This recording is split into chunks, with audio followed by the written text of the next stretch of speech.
So you may have seen yesterday that up on social media there was loads and loads of pictures of really red sunrises. So the question is, why was the sun so red? Must be time for a syntax fact. Plus, I'm going to tell you how you can save money and look more beautiful. So the quick answer is, why was the sun so red yesterday at the sunrise? It's because a volcano erupted and caused the sun to be more red. So we're going to delve down a little bit deeper into what actually happened. So over here you can see this is going to be the Australia, and the volcano was over here in Tonga. So it's about 4,000 k's away, which is about the same distance of Australia. So if you copy and pasted Australia over here, that's about how far away the eruption was. So you might think, well, if the eruption happened over here, you know, how come we feel the effects of it over here? And it turns out that our sky, that blue sky that you can see, is not very thick. In fact, if you take this globe here, and I said to you how thick is the atmosphere or the sky on this globe, it's about the width of a piece of paper. If I put a piece of paper over here, that's how thin our sky and our atmosphere looks. I mean, it doesn't look like that when you look up there, you think it's really high, but comparable if you were to take the Earth and shrink it down to about the size of an apple, the skin relative to the apple is about the same size that the atmosphere is to us. So our atmosphere is not very high, it's pretty thin, hence why we should be very conscientious about all the pollution that we're putting in it, because it doesn't go up into the air, spreads out across everywhere.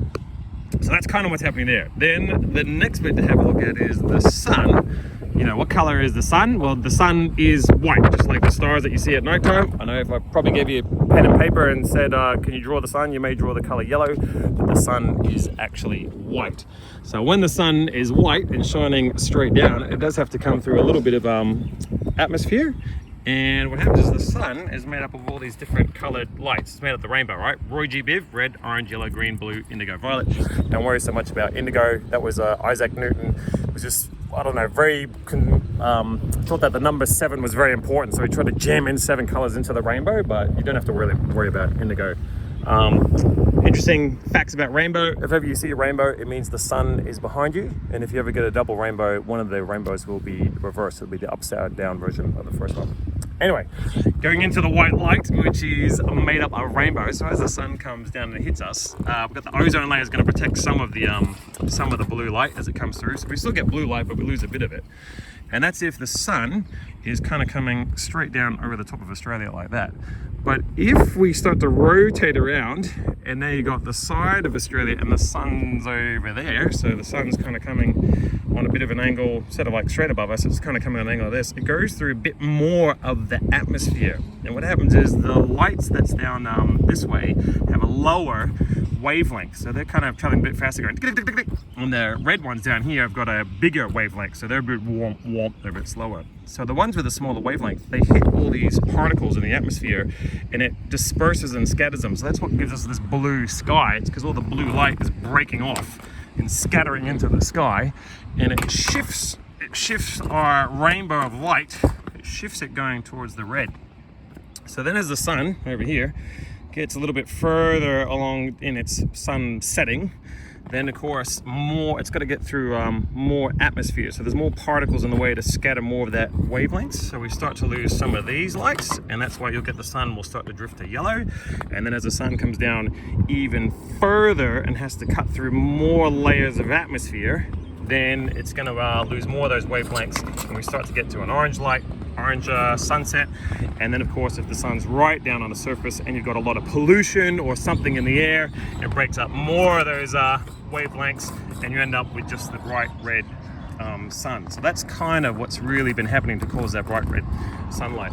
Now this is what we see, but this goes much further this way and this goes much further that way. So if we start down this end, so you got red, orange, yellow, green, blue, and violet. So going this way you get ultraviolet, and over here by the red you get infrared going this way. So after violet you get ultraviolet, so that's where you get the black light in the nightclubs that'll like make things all the white show up. After ultraviolet you get your x-rays. So x-rays are obviously bad for us because they hurt us, so those wavelengths are so small they can penetrate into the body. And then over here you got gamma rays, and gamma rays are good if you want to turn yourself into a superhero. So this is where the Hulk became the Hulk from Dr. Banner became the Hulk from the gamma rays. All right, so we go back down here and you get over to the red. On this side is infrared. So what's infrared? Infrared is like if you want to use your TV remote, that uses infrared. Also, we as humans, we emit infrared like a light bulb. So have you ever seen when the the police helicopters trying to track the bad guys, and they shoot down with the infrared light, and they can see the bad guys tracking through the nighttime hiding in the bushes. So that's the infrared. Then when you go down from that, you get into the microwaves. So that's what we use in our microwave oven. That's why it's called microwaves. And then down here we start to get into things like radar. So radar is actually an acronym, so it stands for radio detecting and ranging. So the radar sits right next to radio waves, and radio waves are things we get for our television. So now these wavelengths are getting much bigger, so you start to get satellites like this, which are going to pick up TV stations and radio stations, because that's about the size of their wavelength. If you're on a boat, you got the your sonar rating, that's over here, sonar next to the radar and stuff. So then you got your radio, that's where you get mobile phones coming. And then if you want the radio waves to be even bigger, then you need to make bigger satellite dishes. So that's why you see in the movies when they're trying to find aliens, they've got those gigantic satellite dishes that they sit in. So then the scientists went, well, we want to see even further, so we need even bigger dishes. So there's one of these in China. In China, it's so big, it is half a kilometer from one side to the other. In fact, if you walked around the dish, you got to times that by pi, so times it by 3, you'll end up with 1.5 kilometers to walk around the satellite dish that's in China. So that's the world's biggest. So then the scientists went, well, how do we see even further? I mean, how big a dish can we make?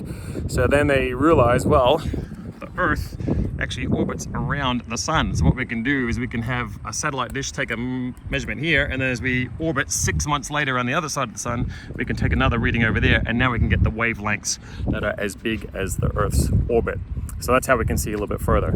So it's a bit amazing that all we can see is here, and all these other waves that are happening are still out there, but we just can't see them. And so we have to make instruments that can detect all these things and detect all these things.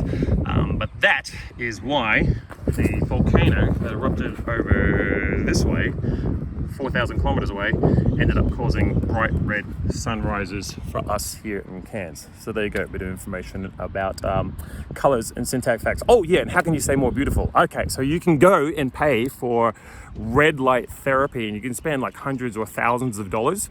So what you can do is if you just go to a sunrise or a sunset, what happens is the UV lights have been knocked out of the spectrum by our ozone, and everything is red shifted, so you get the red light. So you get that red light for free that you don't have to pay for when you're at those places. And it's the UV rays which do damage to our skin, give us skin cancer. And also this is the reason why when you buy sunglasses, which is why I'm wearing these, most of them are UVA and UVB protected, because they're trying to block out this end of the electromagnetic spectrum to protect us.